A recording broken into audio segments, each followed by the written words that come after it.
Hey traders, Raghee here, and in this recap video I'm going to cover one of our more recent, in fact this is our most recent entry, and that is in the euro versus Japanese yen. Now many of you may or maybe may not know that we do a lot of Forex within the SimplerFutures chat room and the SimplerFutures members area. Because, you know, I don't know that there's any market that's more connected to Forex than futures, and really vice versa. Currencies rule almost everything. Currencies can open doors to lots of different markets, including equities and so forth. But that futures Forex connection is a very strong one. Now, euro yen is an interesting story because euro is in many ways a play on not just what's happening with the ECB, but it's also a play on what's happening with the US dollar. The yen is a play on what? With the markets, you know, just retreating from significant highs. Euro and yen are an interesting play on dollar plus the US equities markets and really the equities markets period. So it's an interesting combination of a position in our long that takes advantage of a euro buy, which has been a little precarious, but also a yen short. So what we have here is the ability to take advantage of any pullback in the dollar that would turn into euro strength. But in the meanwhile, and until that happens, we're also looking at yen weakness with new highs that we're seeing in the ES here. Let me show you that.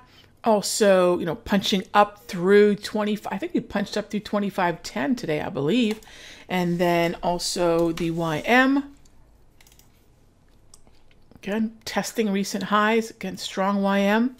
And also, we pulled back a little while, we ran right back up there. And then take a look at ES.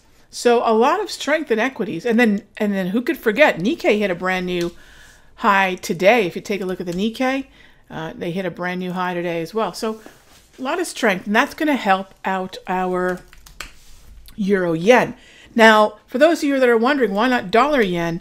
Dollar yen would be predicated on yen weakness, yes, but also US dollar strength. Now, I know US dollar strength is probably looking like it's something that traders might want to make a bet on, but I am not advising that at all. Because one of the things that I'm waiting for on the dollar story is what's happening on the euro story, which is at what point do we see the ECB finally get to the taper conversation? Because I'm going to tell you what right now, it may seem like a long way away, but watch how quickly we're right back up to 120, 121 as the euro reacts to the ECB officially going into taper. And as that market gets up to that zone, the dollar index will have to respond by selling off back down to the area between 91.50 and 91. Until that happens, though, you'll notice that narratives out of DC, whether that be the tax reform or whatnot, is going to help the dollar right now. Not to mention some hawkish talk from the FOMC members, voting and non-voting, as well as a lot of hesitant talk coming out of the ECB right now about the pace of taper and so forth. So, but once the ECB commits to taper, look out, we will go back and test higher highs. This is the same kind of volatility we saw as the market waited for taper from the FOMC. So we have a roadmap for this. So again, the setup that I'm talking about is our newest setup on the currency side, which was the euro yen swing buy from the 34 EMA wave on the low. DARV is helping out. Fantastic setup. I'm looking for this market to continue its march higher to 133 and beyond. I'll see you in the next update.